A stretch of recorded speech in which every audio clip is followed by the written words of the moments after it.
میں نہیں جانتی تھی کہ میرا کیا قصور تھا۔ شاید میرا سب سے بڑا قصور میرا زندہ بچ جانا تھا۔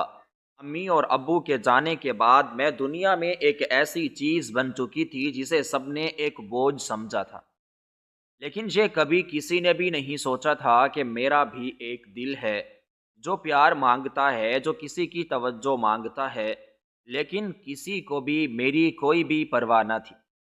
امی کی موت ہارٹ اٹیک کی وجہ سے ہوئی تھی، اور ان کے جانے کے چند ہی مہینوں کے بعد ابو بھی چل بسے تھے، اور لوگ کہتے تھے کہ امی کی موت کا غم انہیں اندر ہی اندر کھا چکا ہے۔ ابو کی وفات کے وقت میں اس قدر چھوٹی تھی کہ میں یہ تک نہ جانتی تھی کہ والدین کے بغیر زندگی کیسے بسر کی جاتی ہے۔ جنازے کے دن گھر رشتہ داروں سے بھرا پڑا تھا۔ سب خاندان والے آئے تھے اور آہیں بھر کر نگاہیں چراتے ہوئے چلے گئے تھے۔ میں ایک کونے میں بیٹھی سب کو دیکھ رہی تھی، لیکن کوئی بھی مجھے گلے لگانے کے لیے آگے نہ بڑھا تھا، کیونکہ ہر کوئی جانتا تھا کہ جو کوئی بھی میری جانب قدم بڑھائے گا میں ساری زندگی اس کی ہی ذمہ داری بن جاؤں گی۔ دیکھتے ہی دیکھتے سارا گھر خالی ہو گیا تھا، اور پورے گھر میں میرے ساتھ صرف اور صرف میری پھپھو صادقہ موجود تھی۔ سارے گھر کو سنبھالنے کے لیے وہ میرے پاس آئی تھی، اور اس نے مجھے گلے سے لگاتے ہوئے تسلی دی تھی۔ وہ پہلی عورت تھی جو مجھے گلے سے لگا رہی تھی۔ اس کے گلے لگاتے ہی میں پھوٹ پھوٹ کر رو پڑی تھی۔ اس نے مجھے اپنا سامان پیک کرنے کے لیے کہا تھا، اور میں اپنا سامان پیک کرنے کے لیے اٹھ کھڑی ہوئی، کیونکہ وہ مجھے اپنے ساتھ اپنے گھر لے جانا چاہتی تھی۔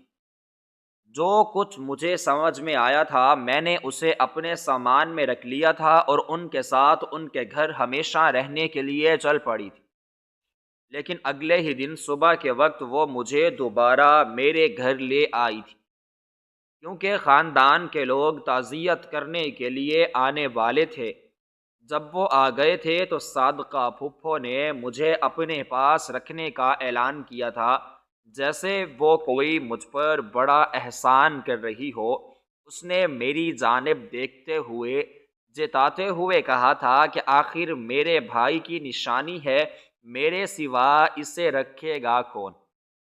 لوگوں نے پھپھو کی بہت زیادہ تعریف کی تھی، جیسے انہوں نے بہت بڑا کارنامہ انجام دیا ہو، لیکن مجھے ان کی آنکھوں میں اپنائیت نہیں بلکہ حساب کتاب نظر آیا تھا، جسے دیکھتے ہی میں نے خاموشی اختیار کر لی تھی، کیونکہ وہ مجھے اپنے پاس ہمیشہ کے لیے رکھنے کے لیے تو تیار تھی۔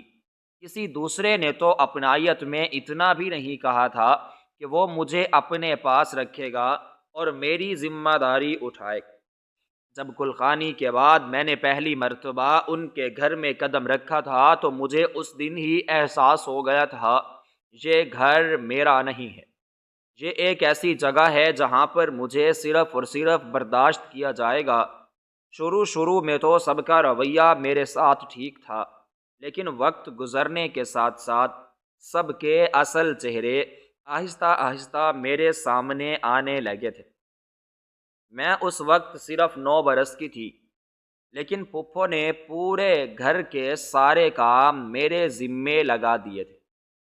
اگرچہ ان کی اپنی بیٹی مجھ سے چند سال بڑی تھی، لیکن صادقہ پھپھو اسے ایک کام کو بھی ہاتھ نہ لگانے دیتی تھی۔ میں سب سے پہلے صبح سویرے جاگتی تھی، صحن صاف کرنا، برتن دھونا، بچوں کے جوتے پالش کرنا، ان کے بیگ سیٹ کر کے رکھنا، اور ان کو تیار کرنے کے ساتھ ساتھ ان کو کھانا کھلانا بھی میرے ہی ذمے تھا۔ اور کبھی کبھار جب مجھ سے دیر ہو جاتی تھی، سزا کے طور پر پھپھو مجھے سکول بھی نہیں جانے دیتی تھی۔ جب تک میں گھر کے سارے کام کاج نہ کر لیتی تھی وہ مجھے سکون کا سانس نہیں لینے دیتی تھی، لیکن میں نے پھر بھی خاموشی اختیار کر رکھی تھی۔ جو کچھ بھی مجھ سے کہتی تھی میں اسے خاموشی کے ساتھ برداشت کرتی تھی، کیونکہ میں جانتی تھی کہ اگر میں نے پھپھو کو کچھ کہا تو وہ مجھے گھر سے نکالنے میں 1 منٹ تک نہیں لگائے گی، اور میرے پاس پھپھو کے گھر کے سوا اور کوئی بھی چارہ نہ تھا۔ اگرچہ پھپھو کے بیٹے مجھ سے چھوٹے تھے اور وہ جو کچھ بھی کرتے تھے اس کا الزام وہ مجھ پر لگا دیتے تھے، اپنی ماں کو مجھ پر حکم چلاتے دیکھ کر وہ بھی مجھ پر حکم چلاتے تھے، جسے میں خاموشی اور چپ کر کے مان لیتی تھی۔ اگر گھر میں کچھ بھی غلط ہو جاتا تھا تو پھپھو مجھے سناتے ہوئے کہتی تھی کہ سب کام تیری ہی وجہ سے بگڑ رہے ہیں۔ یہ سب سن کر مجھے ایسا محسوس ہونے لگا تھا کہ جیسے میں ہوں ہی منحوس۔ وہ دن رات مجھے طعنے دیتی تھی کہ تم میرے گھر پر بوجھ ہو۔ میں ان سے پوچھنا چاہتی تھی کہ میرے والد صاحب کے گھر کا کرایہ اور دکانوں کا کرایہ کہاں جاتا ہے، لیکن مجھ میں کبھی بھی ہمت نہ ہو پائی تھی، اور میری خاموشی کا ہی تو وہ بہت زیادہ فائدہ اٹھا رہی تھی۔ وقت گزرنے کے ساتھ ساتھ ہر ذلت، ہر مار پر بھی میں شکر ادا کرنا سیکھ گئی تھی۔ رات کو سب کے سونے کے بعد میں امی کی تصویر سے باتیں کرتی تھی جسے میں نے کتاب میں چھپایا ہوا تھا۔ میں روزانہ اس تصویر سے باتیں کرتی تھی اور پورے دن کی رداد امی کو بتاتی تھی، کیونکہ ان کو بتانے کے بعد میرے دل کا بوجھ ہلکا ہو جاتا تھا۔ وقت کے ساتھ ساتھ پھپھو کے دل میں یہ خوف بڑھتا گیا تھا کہ کہیں مجھے وراثت کے بارے میں معلوم نہ ہو جائے اور میں ان سے اپنے حق کے بارے میں سوال نہ کروں، اس لیے انہوں نے مجھے اور زیادہ خوف زدہ کرنا شروع کر دیا تھا، یہاں تک کہ وہ چھوٹی چھوٹی باتوں پر مجھے مارنے بھی لگی تھی۔ جب وہ مجھے مارتی تھیں تو ان کے بچے مجھے مار کھاتے ہوئے دیکھ کر زور زور سے ہنستے تھے، اور اپنے بچوں کو ہنستے ہوئے دیکھ کر وہ مجھے مزید زور سے مارتی تھی۔ ایک دن میں نے پھپھو کو اپنے شوہر کو کہتے ہوئے سنا تھا کہ یہ لڑکی بڑی ہو گئی تو مسائل کھڑے کر دے گی، اور اگر اس نے وراثت میں اپنا حصہ مانگ لیا تو۔ ان کی یہ بات سنتے ہی میرے ہاتھوں میں موجود برتن نیچے گر پڑے تھے، اور ان برتنوں کی آواز پورے گھر میں گونج اٹھی۔ جب پھپھو نے مجھے اپنے دروازے کے قریب کھڑے باتیں سنتے ہوئے دیکھا تھا تو انہوں نے مجھے ایک زوردار تھپڑ رسید کیا تھا۔ ان کا تھپڑ اس قدر زوردار تھا کہ میرے سامنے کے 2 دانت ٹوٹ پڑے تھے اور ان میں سے خون نکلنے لگا تھا، لیکن پھپھو نے مجھ پر ترس نہیں کھایا تھا اور مجھے دوبارہ اپنی باتیں سننے سے منع کر دیا تھا، کیونکہ انہوں نے مجھے جاتے ہوئے طعنہ دیا تھا کہ ہماری باتیں کان لگا کر سنتی ہو تم، لیکن میں نے تو صرف گزرتے وقت ان کی باتیں سن لی تھی۔ پھپھو نہ مجھے رشتہ داروں کے سامنے تنگ کر دیتی تھی اور نہ ہی کسی سے بات کرنے دیتی تھی، کیونکہ وہ چاہتی تھی کہ کسی کو بھی معلوم نہ ہو پائے کہ وہ میرے ساتھ کیسا سلوک کرتی ہے۔ ایک دن شدید بخار نے مجھے اپنی لپیٹ میں لے لیا تھا۔ اس وقت درد کی وجہ سے میرا جسم ٹوٹ رہا تھا اور آنکھیں جل رہی تھیں۔ میں نے ہمت کرتے ہوئے پھپھو سے کہا تھا کہ مجھے بہت زیادہ بخار ہو رہا ہے، لیکن انہوں نے میری بات سننے کے بعد کہا تھا کہ بخار ہی ہے نا، تم مر تو نہیں گئی نا، اس لیے اٹھو اور گھر کے کام کرو۔ اگر تم بخار کی وجہ سے سو گئی تو گھر کے کام کون کرے گا؟ میں پھپھو کی بات سن کر اٹھ کھڑی ہوئی تھی، اور میں نے اسی دن خود کو سمجھا لیا تھا کہ میں ایک روبوٹ ہوں جسے اس گھر میں کام کرنے کے لیے رکھا گیا ہے۔ اس گھر میں کوئی بھی کام میری مرضی سے نہ ہوتا تھا۔ اس گھر میں میری حیثیت ایک نوکرانی سے بھی بدتر تھی۔ نہ ہی مجھے کچھ اچھا کھانے کے لیے ملتا تھا اور نہ ہی کچھ اچھا پہننے کے لیے۔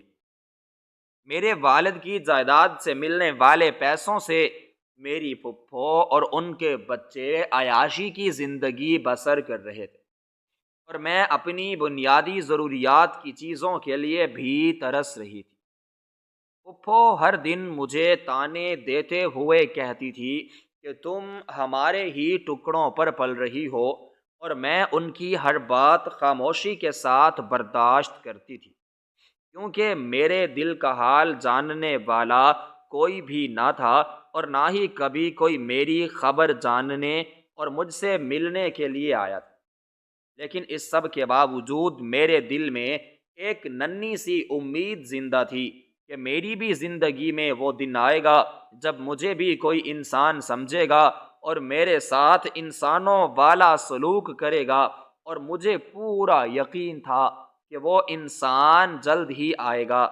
وقت گزرتا گیا تھا اور میں نے خاموشی کے ساتھ سب کچھ برداشت کرنا سیکھ لیا تھا، لیکن کبھی کبھی خود کو بے بس محسوس کر کے میں رو پڑتی تھی، اور اللہ تعالیٰ سے روتے ہوئے شکوہ کرتی تھی کہ مجھے بھی والدین کے ساتھ ہی اس دنیا سے اٹھا لیتے، کیونکہ پھپھو کے طعنے سیدھے میرے دل پر لگتے تھے، لیکن میرے پاس ان کو برداشت کرنے کے سوا اور کوئی بھی چارہ نہ تھا۔ میرے ننیال سے نہ ہی کبھی کوئی مجھ سے ملنے کے لیے آتا تھا، نہ ہی کسی کو میری فکر تھی، یہاں تک کہ خالہ جان جو امی کی زندگی میں روزانہ ہمارے گھر پہنچ جاتی تھی، اس نے بھی آنا مکمل طور پر ختم کر دیا تھا۔ وقت گزرتا گیا تھا اور وہ دن بھی آن پہنچا تھا جب پھپھو کی بیٹی حدیقہ کی شادی آنے والی تھی۔ پھپھو کی بیٹی کی شادی کا جو فیصلہ کیا گیا تھا، ویسے ہی سارے سر پر آسمان ٹوٹ پڑے تھے۔ پھپھو پہلے ہی مجھ سے گھر کے سارے کام کاج کرواتی تھی، لیکن حدیقہ کی شادی کی وجہ سے تو وہ مجھے سارا دن ایک پل کے لیے بھی نہیں بیٹھنے دیتی تھی۔ وہ ہر آنے جانے والے سے کہتی تھی کہ میری اکلوتی بیٹی کی شادی ہے، اس لیے میں کسی بھی چیز کی کوئی بھی کمی نہیں چاہتی، اور انہوں نے کسی بھی چیز میں نہ ہونے کی ذمہ داری میرے سر پر ڈال دی اور خود بیٹھی بس حکم چلاتی رہتی تھی۔ ان دنوں میں ایک انسان کی بجائے چلتی پھرتی مشین بن گئی۔ اگر مجھ سے ذرا سی بھی دیر ہو جاتی تھی تو پھپھو میرے سر پر پہنچ جاتی تھی اور مجھے چلا چلا کر ہاتھ بھٹانے کی بجائے سب کچھ جلد از جلد کرنے کا حکم دیتی تھی۔ اگرچہ حدیقہ مجھ سے صرف 3 سال بڑی تھی، لیکن ہم دونوں کی قسمت میں زمین اور آسمان جتنا فرق ضرور تھا۔ اس لیے مہنگے مہنگے اور نئے نئے کپڑے آ رہے تھے، اور مجھے اس کے پرانے کپڑے شادی پر پہننے کے لیے دیے جا رہے تھے، جنہیں حدیقہ بہت دفعہ پہن چکی تھی۔ وہ آئینے کے سامنے کھڑی ہو کر خود کو سجی سنوری دیکھتی تھی، اور میں اس کے قدموں میں بیٹھ کر اسے جوتی پہناتی تھی۔ ایک دن اس نے ہنستے ہوئے مجھ سے کہا تھا کہ میری شادی کے دن سب کی نگاہیں مجھ پر ہی ہوں گی۔ میں نے اس کی بات کو سر جھکا کر مان لیا تھا، کیونکہ میرے پاس اس سے بات کرنے کے لیے کچھ بھی نہیں تھا۔ شادی کی تیاریوں میں مجھے نوکرانی سے بھی بدتر درجہ دیا گیا تھا، اور مجھے مہمانوں کے سامنے ایسے بلایا جاتا تھا کہ جیسے میں کوئی ملازمہ ہوں اور لڑکی پانی لا، اور میں لے آتی تھی، کیونکہ مجھے کسی بھی کام سے انکار کی کبھی بھی کوئی اجازت ہی نہ ملی تھی۔ پھر وہ دن آ گیا تھا جب دلہے والوں کی جانب سے زیورات آئے تھے، سونے کے بھاری سیٹ، جھمکے، چوڑیاں، سب کچھ ایک کمرے میں لا کے رکھا گیا تھا۔ پھپھو نے خاص طور پر مجھے بلا کر تاکید کی تھی کہ ان زیورات پر نظر رکھنا، کہیں کوئی گڑبڑ نہ ہو جائے۔ اس وقت پھپھو کی نظروں میں ایک عجیب قسم کی چمک تھی، جسے میں بالکل بھی سمجھ نہیں پائی تھی، کیونکہ مجھے پھپھو سے اس سب کی کبھی بھی کوئی امید نہ تھی۔ میں سارا دن اس کمرے کے باہر بیٹھی رہی تھی، اور میں نے کسی کو بھی کمرے میں قدم رکھنے کا حکم نہ دیا تھا، لیکن رات ہوتے ہی میں خود بھی وہاں پر سو گئی تھی، چونکہ میں سارا دن کام سے تھکی ہوئی آئی تھی، اس لیے آنکھ لگتے ہی مجھے کسی بھی چیز کا ہوش نہ رہا تھا۔ جب صبح میری آنکھ کھلی تھی تو پورے گھر میں شور مچا ہوا تھا اور پورے گھر میں پھپھو کی چیخیں گونج رہی تھیں کہ زیورات کم ہیں۔ ان کی بات سن کر میرا تو دل دھک کر کے رہ گیا تھا۔ میں نے کمرے میں جا کر جب زیورات کو چیک کیا تھا تو ان میں سے کچھ زیورات غائب تھے۔ پھپھو نے میری جانب عجیب عجیب نظروں سے دیکھتے ہوئے کہا تھا کہ کل رات کو یہاں پر کون تھا؟ میں نے ہچکچاتے ہوئے جواب دیا تھا کہ صرف میں ہی تھی۔ یہاں پر ابھی میرا جملہ ابھی مکمل نہ ہوا تھا، پھپھو نے ایک زوردار تھپڑ میرے منہ پر رسید کیا تھا اور میرے بالوں کو پکڑتے ہوئے کہا تھا کہ چور ہو تم نے میری بیٹی کے زیورات چرا لیے ہیں۔ میں نے ان کو بتانے کی بہت کوشش کی تھی کہ میں نے کچھ نہیں کیا، لیکن وہ میری بات سننے کے لیے تیار نہ تھی۔ پھپھو نے زور زور سے چلاتے ہوئے کہا تھا کہ مجھے پہلے ہی پتا تھا کہ یہ لڑکی ٹھیک نہیں، اور آج اس لڑکی نے اپنی اصلیت دکھا دی۔ میں نے سب کو یقین دہانی کرانے کی کوشش کی تھی کہ میں نے کچھ بھی نہیں کیا، لیکن کوئی بھی میری بات پر یقین کرنے کے لیے تیار ہی نہ تھا۔ اس دن مجھے کمرے میں لا کر بند کر دیا گیا تھا اور پھپھو کے شوہر نے کہا تھا کہ اس کا شادی کے بعد فیصلہ کریں گے۔ میں اس دن بہت زیادہ روتی رہی تھی، لیکن کسی نے بھی مجھ پر یقین نہ کیا تھا اور سبھی مجھے چور سمجھنے لگے تھے، لیکن میرے سوا اللہ تعالیٰ کی ذات جانتی تھی کہ میں نے کوئی چوری نہیں کی، اور مجھے تو ان زیورات کا پتہ ہی نہ تھا۔ ایک دو مرتبہ پھپھو مجھے دیکھنے کے لیے آئی تھی، لیکن جب بھی میری نظر ان پر پڑی تھی مجھے ایسا محسوس ہوا تھا کہ جیسے وہ مسکرا رہی ہو، اور مجھے ان کے مسکرانے سے ہی اندازہ ہو گیا تھا کہ یہ سب کچھ ایک سوچا سمجھا منصوبہ ہے۔ لیکن میں تو بے بس تھی، کیونکہ کوئی بھی مجھ پر یقین کرنے کے لیے تیار نہ تھا اور نہ ہی کسی کو میری کوئی بھی پرواہ تھی۔ پوری رات میں کمرے میں بیٹھی روتی رہی تھی، لیکن کوئی بھی مجھے دیکھنے کے لیے نہیں آیا تھا۔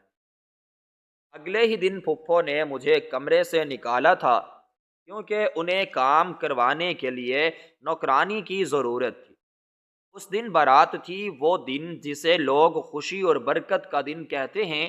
وہ دن میرے لیے کسی بھی قیامت سے کم نہ تھا۔ مجھے پھپھو نے حسب معمول سب سے پہلے اٹھایا تھا۔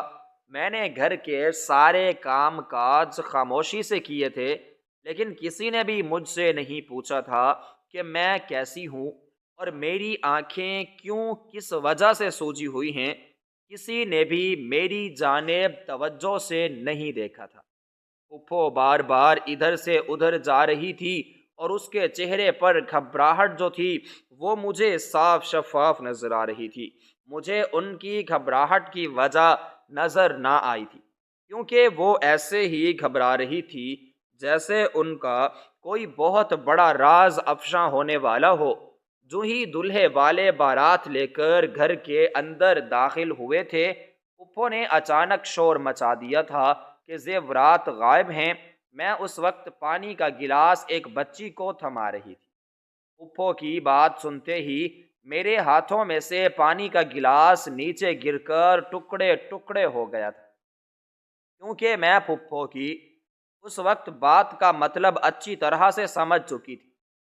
پھپھو کی بات سن کر سب کے چہروں پر پریشانی صاف صاف دکھائی دینے لگی تھی۔ پھپھو نے روتے ہوئے میری جانب اشارہ کرتے ہوئے کہا تھا کہ یہ لڑکی ہی چور ہے۔ لفظ چور میرے کانوں میں ایسے گونجنے لگا تھا کہ جیسے کسی نے پگھلا ہوا سیسا میرے کانوں میں ڈال دیا ہو۔ مجھے بالکل بھی یقین نہیں آ رہا تھا کہ پھپھو میرے ساتھ ایسا بھی کر سکتی تھی۔ پھپھو کی بات سنتے ہی میرے قدموں کے نیچے سے زمین نکل پڑی تھی۔ میں نے روتے ہوئے ہاتھ جوڑ کر کہا تھا کہ میں نے کچھ بھی نہیں کیا، لیکن کوئی بھی مجھ پر یقین کرنے کے لیے تیار نہ تھا۔ دلہے کا چہرہ غصے سے سرخ ہو گیا تھا۔ وہ میری جانب بڑھا تھا۔ میں نے اسے پہلی مرتبہ دیکھا تھا کیونکہ پھپھو نے مجھے ان سب کے سامنے آنے سے منع کر دیا تھا۔ اس نے غصے سے بھرپور ہو کر میرا ہاتھ زور سے پکڑا تھا اور اس نے چلاتے ہوئے مجھ سے پوچھا تھا کہ تم نے زیورات کو کہاں پر چھپایا ہے؟ اس وقت سب مجھے ایسے دیکھ رہے تھے کہ جیسے میں ان کو کوئی تماشا دکھا رہی ہوں۔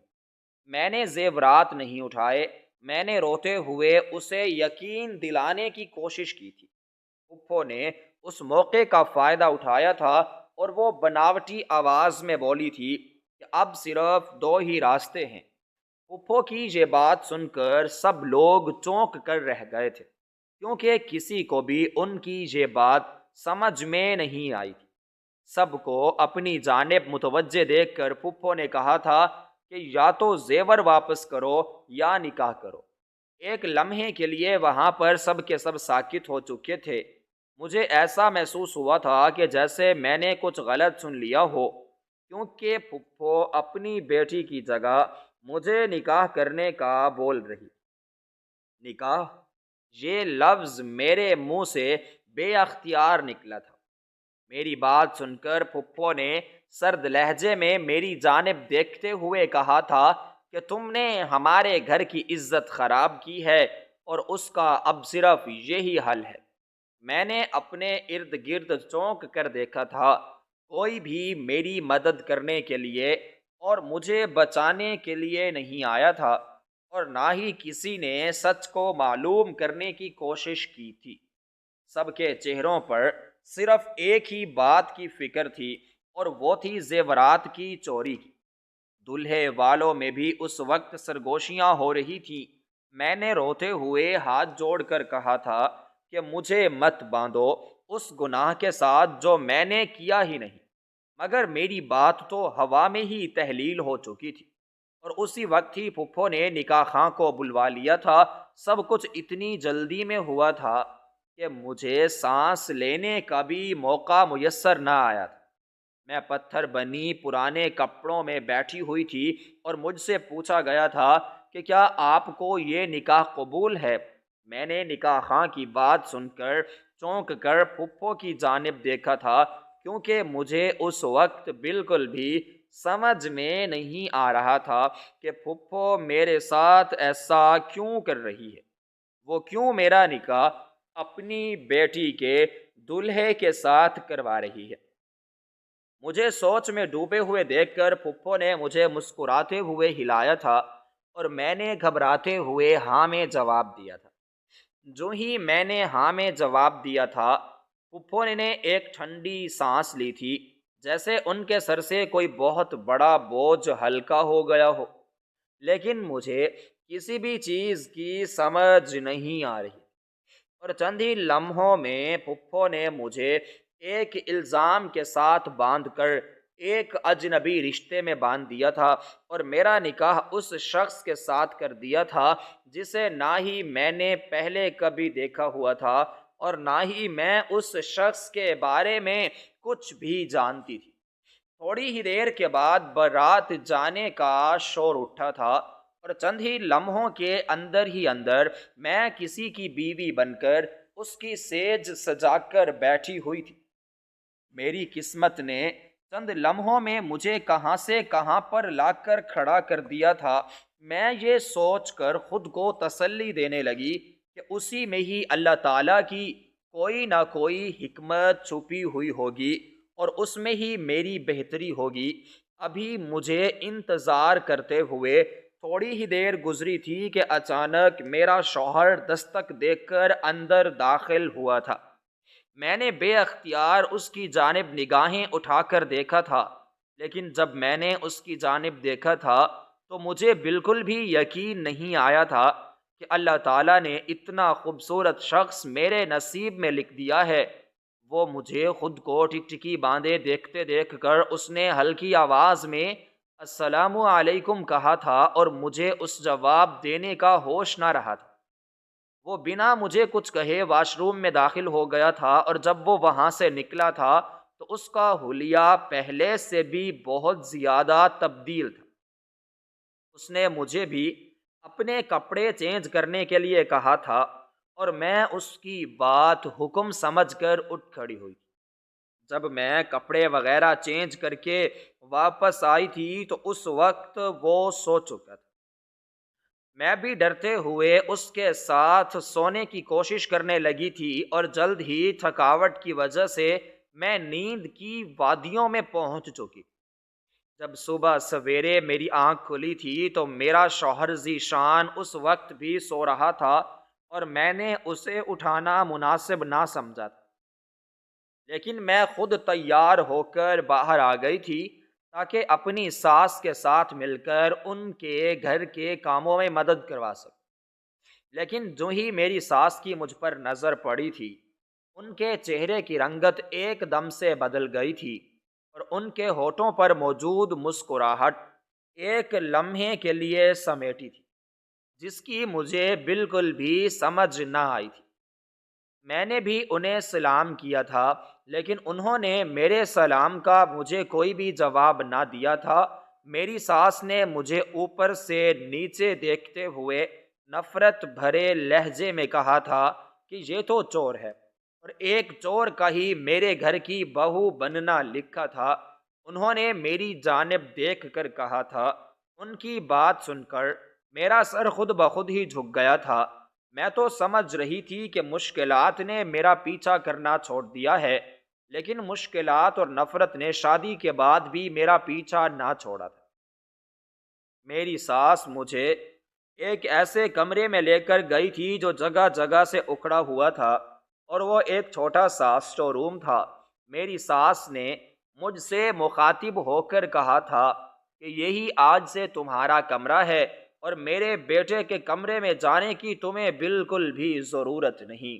اور میری ساس نے مجھے پہلے ہی دن اپنے گھر کے اصولوں کے بارے میں آگاہ کر دیا تھا، جنہیں میں نے اسی وقت ہی اپنے ذہن میں بٹھا لیے تھے تاکہ آگے جا کر کبھی بھی مجھے کسی بھی مشکل کا سامنا نہ کرنا پڑے۔ میں نے اپنی ساس کے جانے کے بعد اس کمرے کو اچھی طرح سے سیٹ کیا تھا۔ ابھی میں سیٹ کر کے بیٹھی ہی تھی کہ ملازمہ مجھے کھانے کے لیے بلانے آ گئی تھی اور میں اس کے ساتھ خاموشی سے چل پڑی تھی۔ جب میں وہاں پر پہنچی تھی تو سبھی وہاں پر موجود تھے۔ میں اپنے شوہر کے ساتھ والی کرسی پر جا کر بیٹھ گئی تھی۔ اس نے میری جانب نگاہ اٹھا کر نہیں دیکھا تھا۔ میں کھانا کھانے کے بعد اس کمرے میں آ گئی تھی جو کمرہ میری ساس نے کھولا تھا، جو کمرہ میری ساس نے مجھے رہنے کے لیے دیا تھا۔ میری ساس نے ملازمہ کے ہاتھوں چند کپڑے بھی بھجوائے تھے، جنہیں دیکھتے ہی مجھے اندازہ ہو گیا تھا کہ وہ کپڑے کسی کی اترن ہیں، لیکن پھر بھی میں نے ان میں سے ایک لباس پہن لیا تھا، کیونکہ میری ساس نے تھوڑی دیر کے بعد تیار ہونے کے بعد مجھے نیچے آنے کا حکم دیا تھا۔ جب میں ہلکا سا تیار ہو کر نیچے پہنچی تھی تو وہاں پر بہت سے مہمان موجود تھے۔ میں نے اونچی آواز میں سب کو سلام کیا تھا اور خاموشی سے خالی صوفے پر جا کر بیٹھ گئی تھی۔ مہمانوں کے سامنے میری ساس کا لہجہ مکمل طور پر تبدیل ہو چکا تھا۔ ایک عورت نے مجھے دیکھتے ہوئے کہا تھا کہ بلقیس تمہاری بہو تو بہت زیادہ سادہ ہے۔ میری ساس نے مسکراتے ہوئے جواب دیا تھا کہ ہاں، ابھی نئی نئی ہے نا، میں وقت گزرنے کے ساتھ ساتھ اسے سب کچھ سکھا دوں گی۔ تھوڑی دیر کے بعد مہمان وغیرہ چلے گئے تھے اور ان کے جاتے ہی میری ساس کا رویہ پہلے ہی طرح زہر اگلتا بن چکا تھا۔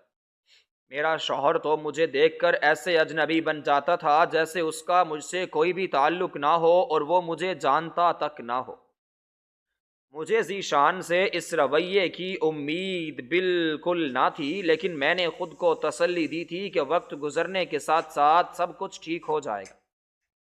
ایک رات جب سب کھانے میں مصروف تھے، میں نے اونچی آواز میں کہا تھا کہ میں نے وہ زیورات نہیں چرائے تھے۔ میری بات سنتے ہی میری ساس نے سرد لہجے میں کہا تھا کہ اب اس بات کو دفع کرو۔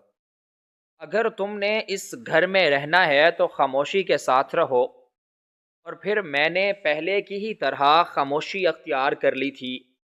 جو بھی کام کرتی تھی میری ساس اس میں نقص نکالتی تھی اور بات بات پر مجھے تانے دیتی تھی کہ اپنی پھپھو کے گھر سے یہی سیکھ کر آئی ہو، اور چند ہی دنوں کے اندر ہی اندر میری ساس نے اپنے گھر کے سارے کام کاج میرے ذمے لگا دیے تھے۔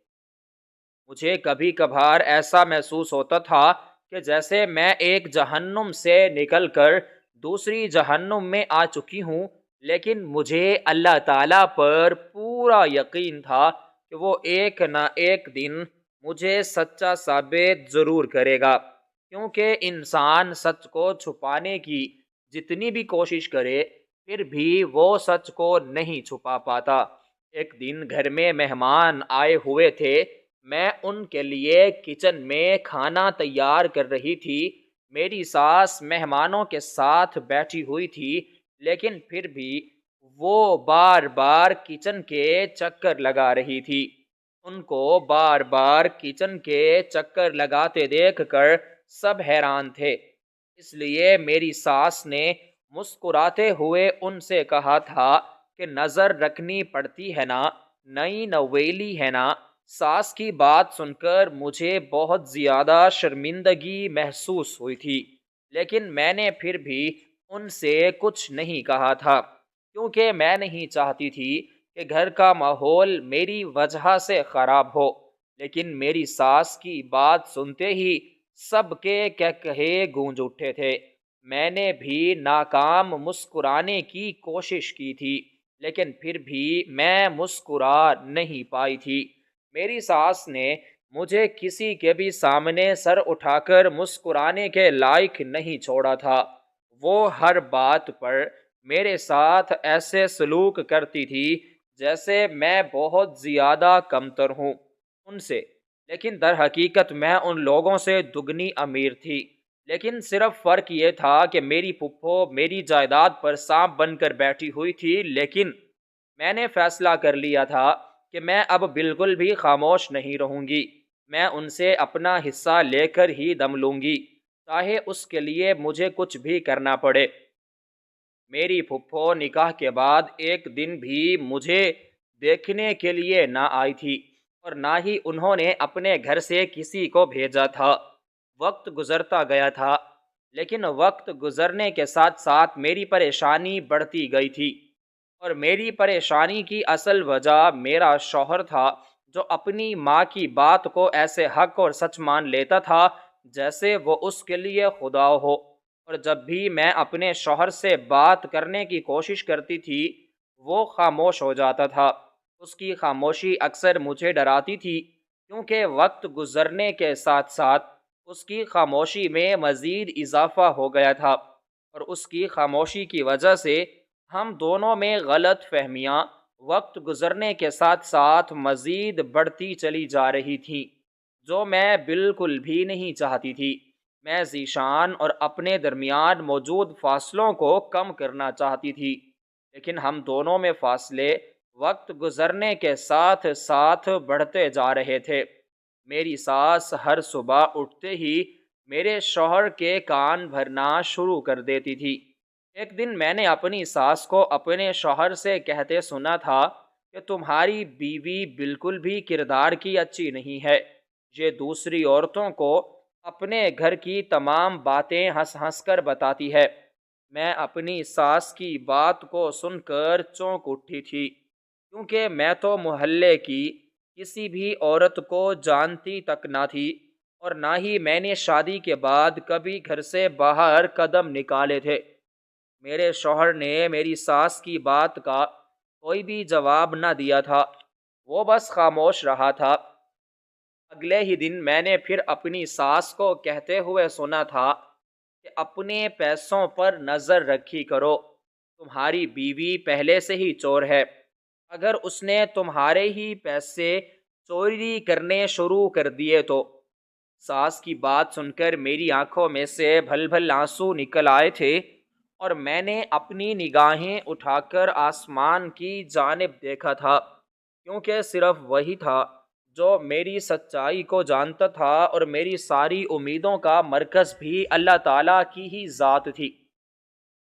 ایک دن کچھ مہمان گھر میں کچھ دن رہنے کے لیے آئے تھے۔ ان کی نظروں میں اپنی عزت قائم و دائم رکھنے کے لیے میری ساس نے مجھے ذیشان کے کمرے میں جانے کا حکم دیا تھا، جسے میں نے باخوشی مان لیا تھا، کیونکہ میں کب سے یہی چاہتی تھی کہ ہم دونوں کے درمیان موجود فاصلے کم ہوں، اور اللہ تعالیٰ نے مجھے فاصلے کم کرنے کا موقع دے دیا تھا۔ آہستہ آہستہ میرے شوہر کا رویہ مجھ سے تبدیل ہونے لگا تھا۔ وہ میرا خیال رکھتا تھا اور میری ضرورت کی ہر چیز کو پورا کرنے کی کوشش کرتا تھا، لیکن کچھ ہی دنوں کے بعد میری ساس نے میرے شوہر کو بھڑکاتے ہوئے کہا تھا کہ تمہاری بیوی تمہارے جانے کے بعد کسی سے موبائل فون پر ہنس ہنس کر باتیں کرتی ہے۔ میری ساس کی بات سن کر میرا شوہر ہنستے ہوئے بولا تھا کہ میری بیوی کے تو پاس موبائل فون ہے ہی نہیں، وہ تو ضرورت کے وقت بھی میرا موبائل فون استعمال کرتی ہے۔ اپنے شوہر کے الفاظ سن کر مجھے بہت زیادہ خوشی محسوس ہوئی تھی، کیونکہ یہ پہلی مرتبہ تھا کہ وہ میرے حق میں بولا تھا۔ لیکن میرے شوہر کی بات سنتے ہی میری ساس کا چہرہ ایک دم سے بدل گیا تھا، اور اس نے نفرت بھری نظروں سے میری جانب دیکھنا شروع کر دیا تھا۔ لیکن مجھے اس کی نفرت کی کوئی بھی پرواہ نہ تھی، کیونکہ مجھے صرف اور صرف اپنے شوہر کا ساتھ چاہیے تھا، اور میں اسے پانے میں کامیاب بھی ہو چکی تھی۔ وقت گزرتا گیا تھا۔ ایک دن تیز بخار نے مجھے آ گھیرا تھا۔ میں نے اس دن کام کرنے کے لیے اٹھنے کی بہت زیادہ کوشش کی تھی، لیکن میں پھر بھی نہیں اٹھ پائی تھی، کیونکہ میرا پورا جسم بخار سے تپ رہا تھا، اور بار بار بخار کی وجہ سے مجھ پر غشی طاری ہو رہی تھی۔ میری ساس جب مجھے کام نہ کرتے ہوئے پا کر مجھے دیکھنے کے لیے میرے کمرے میں آئی تھی، تو اس نے میری خراب حالت دیکھنے کے باوجود بھی کہا تھا کہ میں بیمار ہونے کا ڈرامہ کر رہی ہوں۔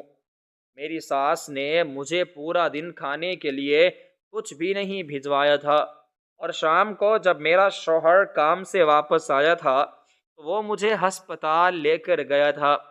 لیکن جب ڈاکٹر نے میری اس قدر خراب حالت دیکھی تھی تو ڈاکٹر مجھے 2 دن ہسپتال میں ایڈمٹ رہنے کا کہا تھا۔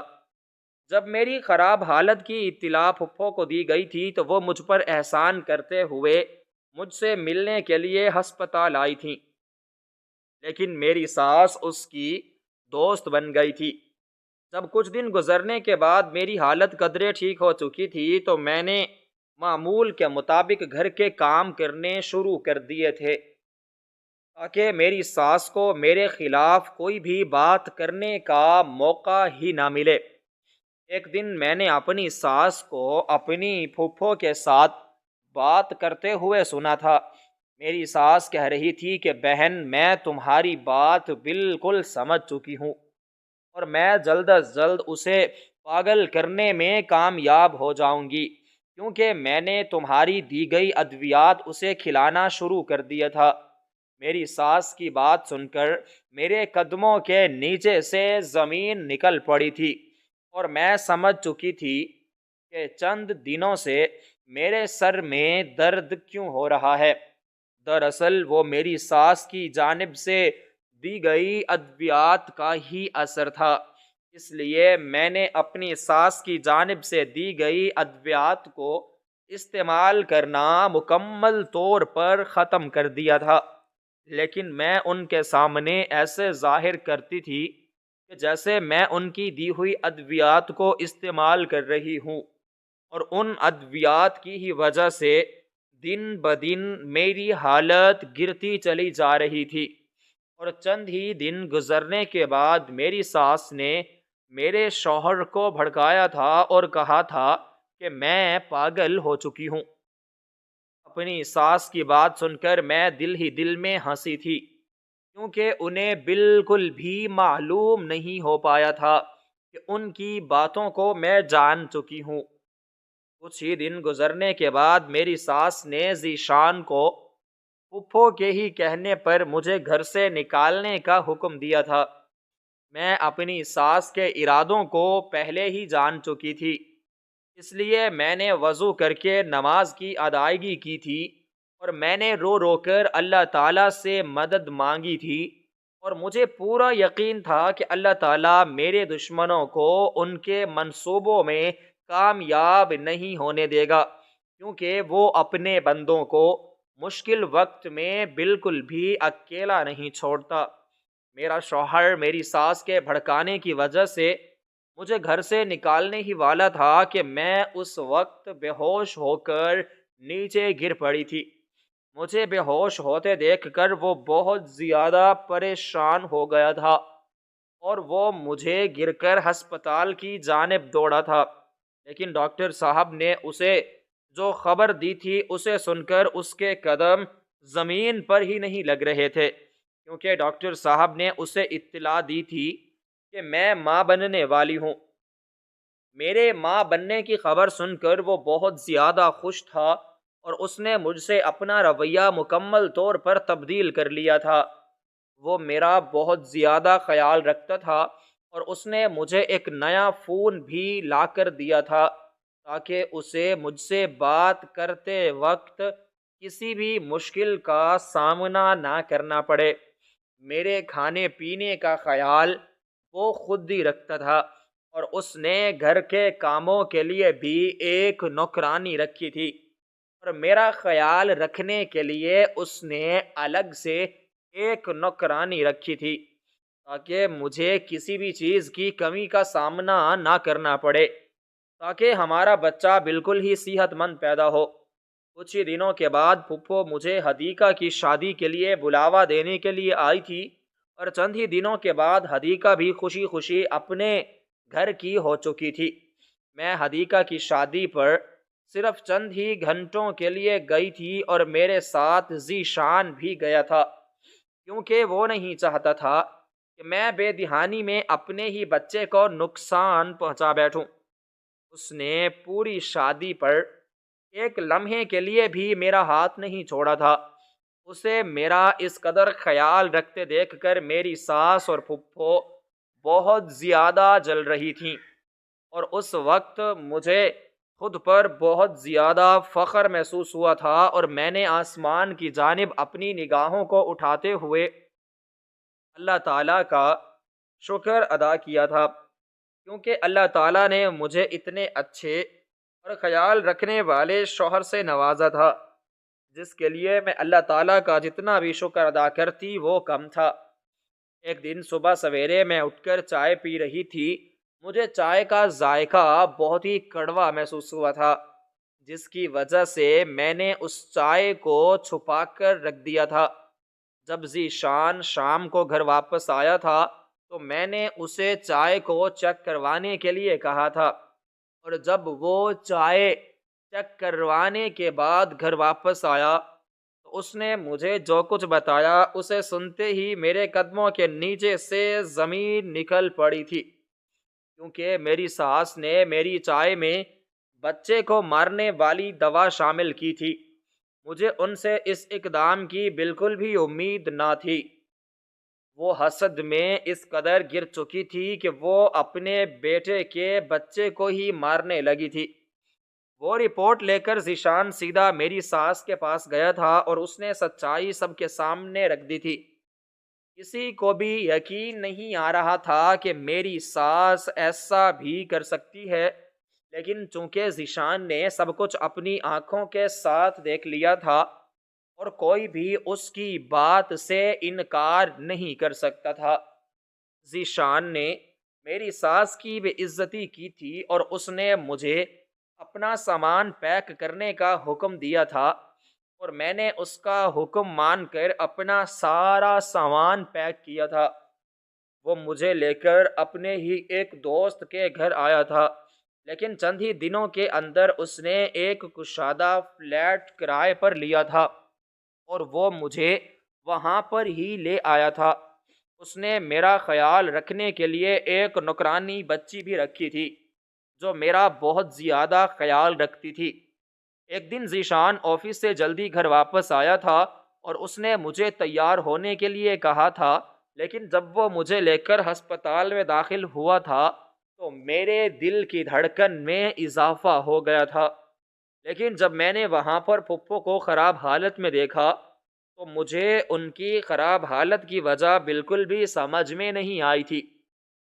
مجھے دیکھتے ہی پھپھو نے رونا شروع کر دیا تھا اور پھپھو نے ہاتھ جوڑ کر روتے ہوئے مجھ سے کہا تھا کہ مجھے معاف کر دو، میں نے تمہارے ساتھ برا کرنے کی کوشش کی، لیکن اللہ تعالیٰ نے میری ہی بیٹی کے ساتھ برا کیا۔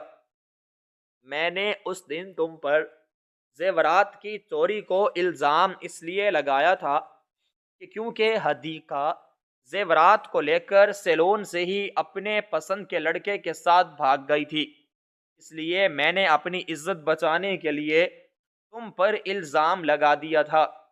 چند ہی دنوں کے بعد میں اور تمہارا انکل اسے واپس لے کر آئے تھے اور ہم نے اپنی عزت بچانے کے لیے اس کی شادی اس لڑکے کے ساتھ ہی کر دی تھی، لیکن کل ہی اس لڑکے نے سارا سامان لوٹ کر حتیقہ کو طلاق دے کر گھر سے نکال دیا۔ یہ کہتے ہی پھپھو پھوٹ پھوٹ کر رو پڑی تھی۔ انہیں اس قدر روتے ہوئے دیکھ کر میری آنکھوں میں سے بھی آنسو نکل آئے تھے اور میں نے ذیشان کے کہنے پر پھپھو کو معاف کر دیا تھا۔ میری طبیعت رونے کی وجہ سے خراب نہ ہو جائے اس لیے ذیشان مجھے واپس لے آیا تھا۔ پھپھو نے میرے ساتھ جو کچھ بھی کیا تھا اپنی بیٹی کے روپ میں ان کو ان کے کیے کی سزا مل چکی تھی۔ وقت گزرتا گیا تھا اور اللہ تعالیٰ نے مجھے ایک خوبصورت بیٹے سے نوازا تھا جس کا نام میں نے شاہویز رکھا تھا۔ شاہویز میں نہ صرف میری بلکہ ذیشان کی بھی جان بستی تھی۔ میری ساس شاہویز کی پیدائش پر مجھ سے ملنے کے لیے آئی تھی اور اس نے مجھ سے معافی مانگ کر مجھے گھر واپس آنے کی پیشکش کی تھی، لیکن میں نے اسی وقت انکار کر دیا تھا کیونکہ میں نہیں چاہتی تھی کہ وہ میرے بیٹے کو دوبارہ کسی بھی قسم کا نقصان پہنچائے۔ میں اپنے شوہر اور اپنے بیٹے کے ساتھ اپنی چھوٹی سی جنت میں خوشگوار زندگی بسر کرنے لگی تھی۔